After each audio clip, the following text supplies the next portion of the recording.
Hello everyone, welcome to another edition of Where the 99 Lead. It's a program brought to you by the University of Pikeville where we discuss many different areas of University of Pikeville life. Academics, athletics, ChiCom, the Kentucky College of Optometry. Of course, we'll talk about the Patton College of Education and the Coleman College of Business from time to time. You'll meet students, faculty, staff, and administration from UPike on the program, and today joined by a special guest, Assistant Professor of Education, Teresa Daugherty. Hello. Teresa, welcome to the show. Thank you. And of course, you and I go way back. We won't talk about that. I think it was 3 or 4 years ago, something like that. That would be good. Let's talk about your background and where you come from and how you arrived at UPike. Well, I was born and raised here in Pikeville, and then after high school, Pikeville High School, I went to Bellarmine University where I received a double major in special ed and elementary. And I always wanted to be a teacher. My little sister was born 7 years after I was born, and she was born with Down syndrome. And so from the time that she was a baby, I always wanted to be a teacher. Sure. So she's your inspiration. She is my inspiration, How for about sure. that? And of course, teaching. Talk about what age children, what age students you've taught. Well, actually, my undergrad was through 1 through 8th grade, and then my special ed, I could teach kindergarten all the way through 12th grade. Right. So when I was in Louisville, teaching in Jefferson County, I taught in an LBD class, which is a learning and behavior disordered class. Right. And I taught kindergarten through 6th grade for 2 years. And then my husband was transferred back to Pikeville, and I started teaching at St. Francis of Assisi here in the mountains. Yeah. And I taught there for 24 years, Yeah. teaching everything from kindergarten to, 1st through 6th grade in music, and then ending my career there as the principal for 3 years. Yeah. And that led Teresa Daugherty, fortunately, to the here. University of Pikeville. Yay. And you wrap up at St. Francis, and what an incredible private, small school it is. It is. But some great students have come out of there. From there, you come to UPike. What was that transition like for you from a small private school to the college level? Well, it was a big change because I had little ones, and now I was going to have big ones, Yes. which I realized that they're more like the little ones. They're just a little in a bigger body. Yeah. But it was wonderful and it was exciting because being at the University of Pikeville, I was going to be able to be with students who were my own children's age. I have 5 of my own, and when I came to the university, they were entering their 20s, and some were already in college. And so it was wonderful being around students that were older. And you already knew how to interact with that age kid. Exactly. Yeah. And it was great because I came for an interview with Dr. Tom Hess, and he needed someone to fill a void in the developmental department. Sure. We had a professor, Dr. John Nelson, who had found out that he had cancer, and they needed someone to be a visiting instructor. And so it was in reading, and that was a specialty of mine, and so I kind of fit the bill. Teresa, how do you share your experiences in the entire scope of education, P through 12, with future teachers at the University of Pikeville? In many ways. Of course, there are the stories that I can tell about my years and 30 years in P12. I would imagine they are many and varied. Very much, very much. But another way that I can share is through the classes that I teach. And so after leaving the developmental department, I actually went into the Patton College of Education last year. And so I started teaching curriculum and assessment, and my love, my favorite, which is classroom management. That's always been a real source of joy for me. In fact, years ago when I was in Jefferson County, I worked with a man by the name of Ange Vaccaro, who actually wrote programs for behavior disordered, and it was all having to do with behavior modification and classroom management. Sure. So. You have a passion for education. Mm-hmm. It started at a very young age. When did you know you would be a teacher? I knew I would be a teacher when I was 7 years old. Yes. I used to play school. I loved organization. My bedroom was always organized. I loved, at the beginning of the school year, going and picking out my school supplies. And I was always very organized, had a calendar, and always had my assignments finished before they were due. So I knew that I loved teaching. Yeah. So you knew you would be a teacher, so you were always the perfect student. Well, not always, you know. Always had your There- assignments early. Oh, yes, I did. I Yes. did have my assignments early, and I love to read. Yes. We grew up in a Sure. in a huge reading family, so that's a big deal when you're in school. Indeed. The Patton College of Education, of course, named for Paul Patton, former governor, known as the education governor. And it brings education students together on a regular basis outside the classroom. Let's talk about that. Tell us about Teacher Talk. Well, Teacher Talk originated last year when I came into the Patton College of Education. We were trying to come up with ways that the students would be able to interact with each other. And so I thought to myself, you know, what better way than to bring those students who are older in their clinical years Sure. with the undergrads Right. who were just starting out. They had a lot of questions, especially in education. We have a lot of tests. And so they wanted to, so we thought maybe we could bring them together.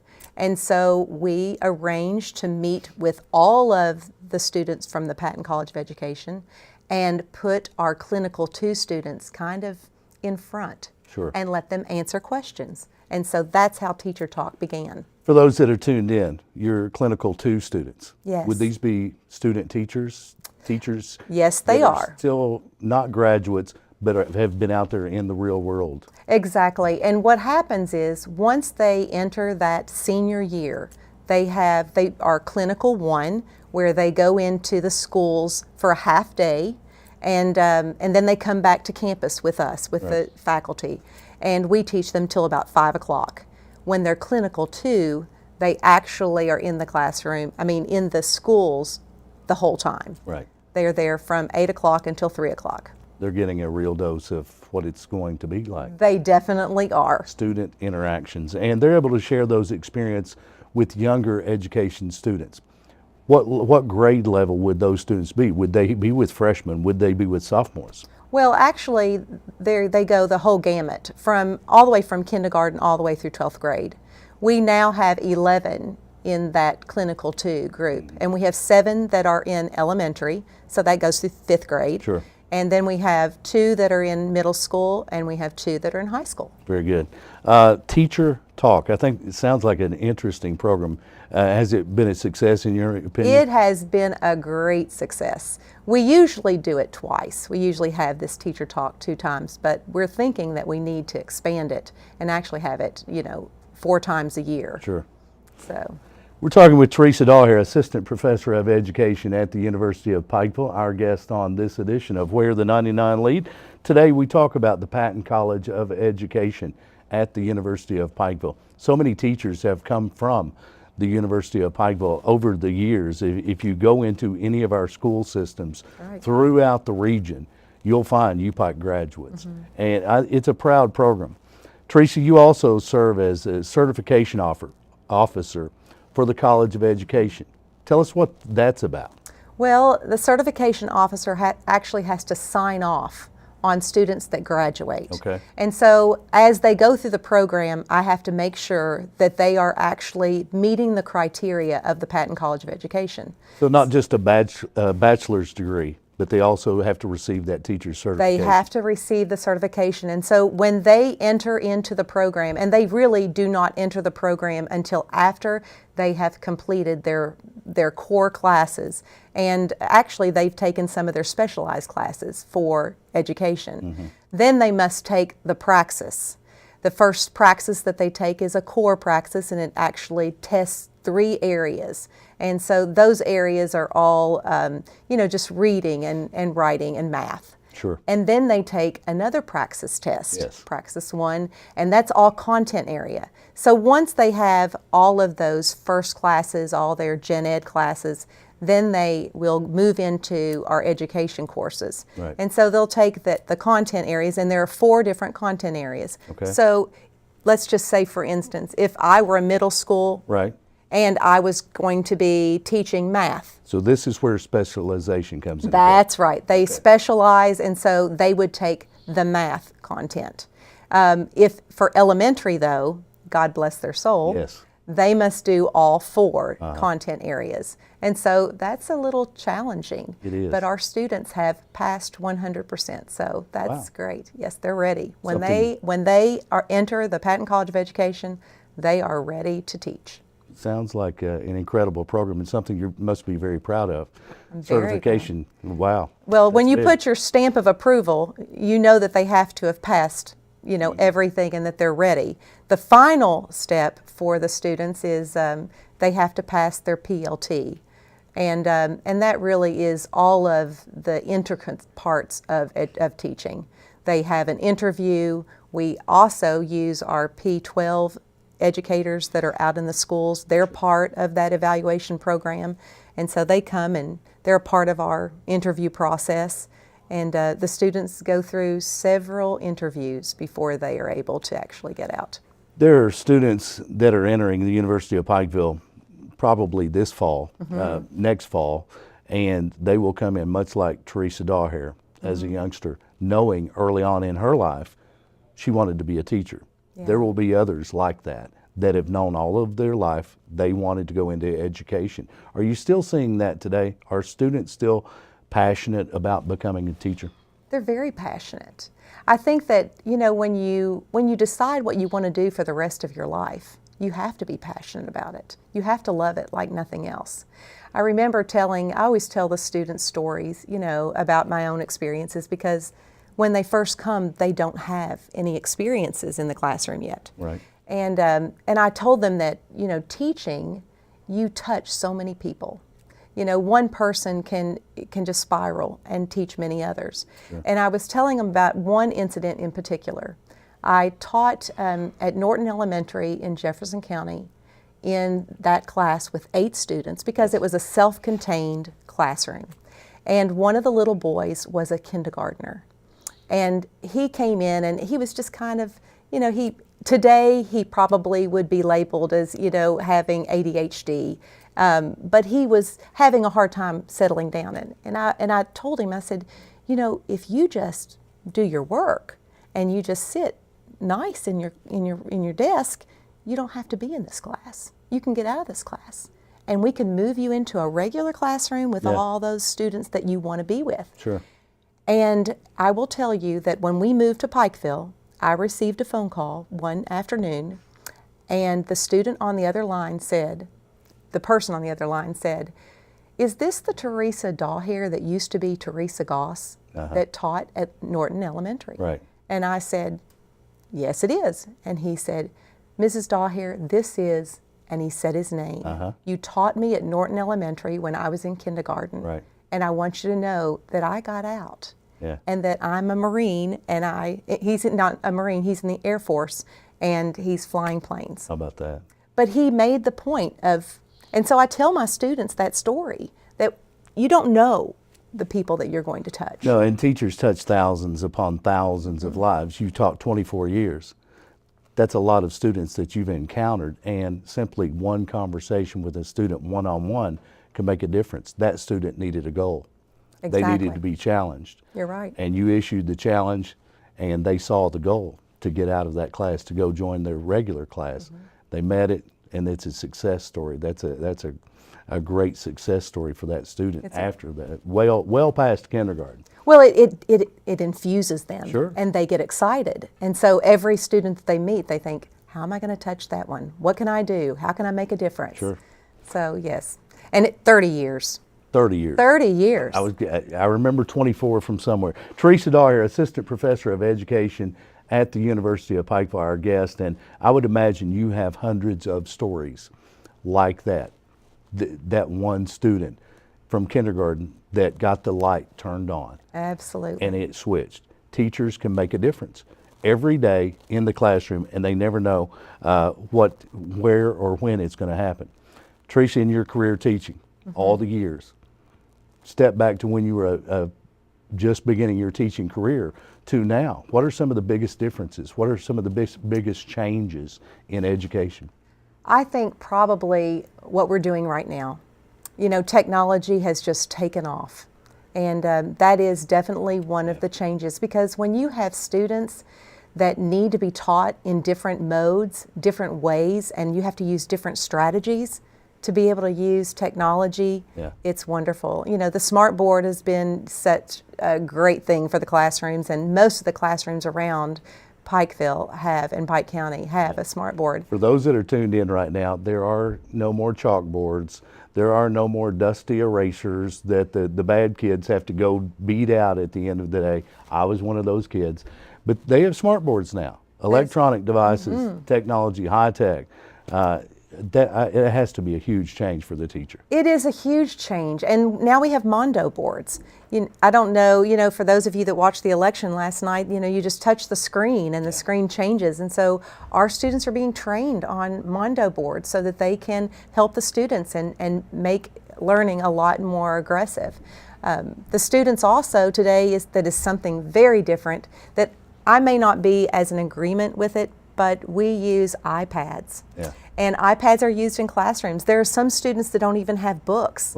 They use iPads. And being a reading person, I like having that hard back and, you know, smelling those pages and marking up those pages. So that's one change that I haven't signed off on it yet. Okay, but ebooks, they're taking over. They are. But you're a proponent of reading. I am. And you still believe in the hardbound book. Give me the paper and the binding. Well, I do believe in ebooks too. I just know that there's a place, and some students actually need something that they can hold. Sure. One of the classes that I teach here at the university is a reading course. You know, I spoke earlier that when I first came, I started in developmental education, which is now called transitional studies. And so in that reading class that I taught, the students had a book that they had to read and take notes. And so ebooks are harder to highlight. They're harder to maneuver and manipulate. And so in that reading class, you know, they had books in order to use. I'm like you. Give me the hardbound book, because I like highlighters. I like tagging pages. I want to go back and reread that important part that was special in a particular book. I'm like you. Well, reading is you know, so important in college. I mean, it is everywhere, but in college there's so much to read. Sure. And so having that hardbound book that you can highlight and take notes is important. You've been working with a fellow UPike professor on a pilot program to pair a sociology class with your reading courses. Give us an overview of that program. Well, teaching developmental reading, we were using a textbook, and we were using examples from the textbook in order to read and understand what had been written in print. And so I thought to myself, you know, why aren't we using another class and pair it with a class? And so I spoke to the transitional studies team, and we decided to pilot a class where I could be with Eric Prim, who teaches Sociology 119. And so this is how it works. Eric teaches his Sociology 119. I teach reading. The classes are paired together, which means that all 24 of my students are in his 119 class. So I go to Eric's class every Monday, Wednesday, Friday. I take notes in Eric's class, and then I go back to my reading class with my students, and I throw those notes up on our wonderful technology. And we review what was important, what might not have been important, and then they highlight that information. Then we take the book, and I assign a chapter, and the students use techniques that I've taught in the classroom with reading, and they take notes on their book.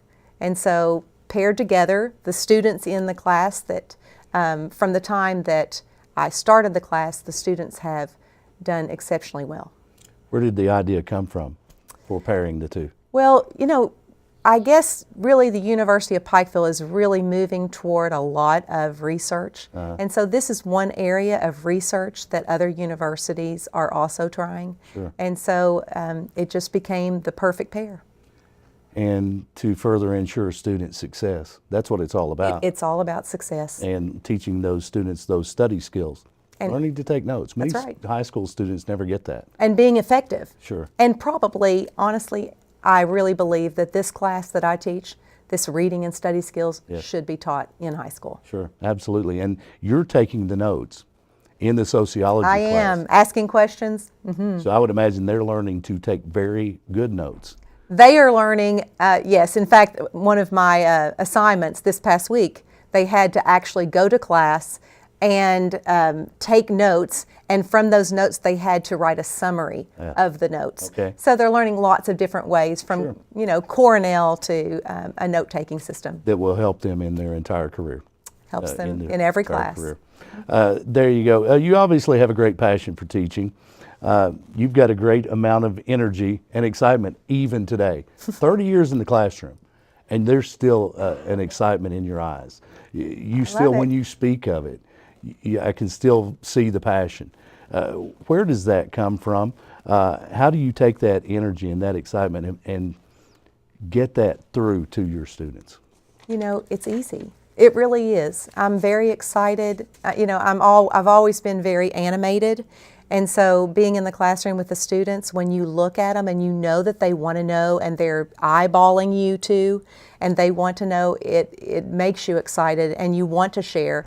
I know this year, the senior class, we're very, very close because we've been together now for 2 years. Sure. And I have the students in class, they have to sometimes give me a timeout. They have to, say, Mrs. Dahlhair, calm down, Right. you're getting really excited. Pump the brakes. And they do. One particular student, Aaliyah Bartley, who will be graduating this year, I always look at her and she'll go, yeah, Mrs. Dahlhair, you need time out. Yeah. Because it is exciting. And when you know that they're going to touch so many people. Right. And that's something a student, even a senior, may not realize until they're in a classroom and realize they were a student that was touched by a teacher at some point. right. You had a love for it. You knew you wanted to be a teacher from a young age.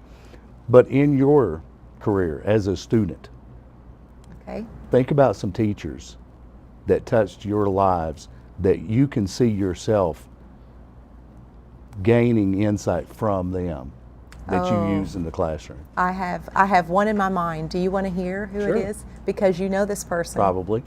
Medina Salih. Yeah. She was, I had her for college prep English, and she was an effective teacher because she loved us, she got to know us, and she was very, very passionate about English and about making sure that every student in the classroom understood what she was teaching. Exactly. Challenging Challenging, and fabulous, laying goals in front of you. and outside of the classroom. Sure. She was our friend also. Yeah. Yeah. Teachers affect lives. She affected yours. She did. And you're affecting lives even today in the classroom. I always like to talk with professors at UPike about the classes they teach. Okay? You teach Oh, reading, goodness. you teach developmental. You're taking notes in a sociology class to help your students learn study skills. Give us your other courses you're teaching.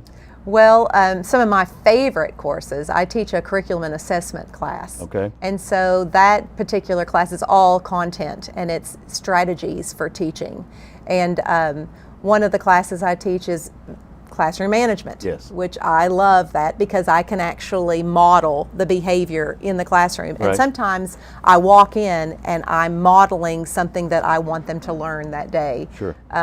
Maybe it's a student that is just moving around too much, and so I just walk over and put my hand on one of the students' shoulders, and people are, they're looking at me, and I said, "This is called proximity control." So it's fun to Yes. teach the classroom management class. Right. Another class that I teach that I love is Education 328. It's called Education in Kentucky, and it actually gives the history of education. And the students who have this class are in their final, they're clinical one, so they're in their final year before they enter into student teaching. Sure. And so in 328, they are given a list of standards, Kentucky teacher standards. Right. They have to know them backwards and forwards and inwards and out. And then they have to exemplify in the classroom those standards when they come. Another thing that they do in that class is they actually learn how to interview. And so we do a CAN, which is their candidate assessment notebook, and each standard is in there, and we have our P12 teachers in the public schools that come in and actually ask them questions about the standard. And so that class is awesome. Sure. And we meet every day, so they do get tired of seeing me. Yeah. For sure. Students in education, it's not something to take lightly when a student chooses a career in education. Someone that goes into education for the wrong reasons probably won't be successful, will they? No, we do have students that come in and think that it's the easy way. Right. That teaching is, awesome. It's going to be easy, and they're going to be able to get through. And then they have their summers off, and it's not like that at all. Right. Teaching is a reflective career, and you're always trying to make it better. Right. So it's very grueling. If someone's tuned in right now and perhaps they're in high school and they're much like Teresa, who at 7 years old, I want to be a teacher. I'll be a teacher someday. And they still have that goal in mind in high school. Would you encourage them to take that path? Who would you encourage them to talk to about that decision before they go to college to be a teacher? I would definitely encourage them to be teachers. We need good, effective teachers that are going to make a change.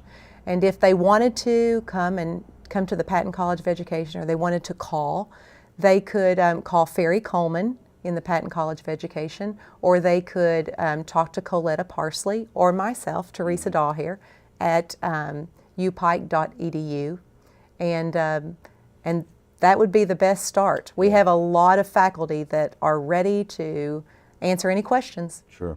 Teresa Dahlhair, Assistant Professor of Education at the University of Pikeville. I would imagine about 5 minutes with you and they'd be locked in. Or scared to death. I changed two yesterday, so you're right. It is fun. Yeah, it's fun. I'm sure it is, and I'm sure your courses are fun as well. Teresa, great being with us, and we look forward to having you back in the future. Thank you. Thank you very much. Teresa Dahlhair, Assistant Professor of Education at the Patton College of Education at the University of Pikeville, our guest on this edition of Where the 99 Lead.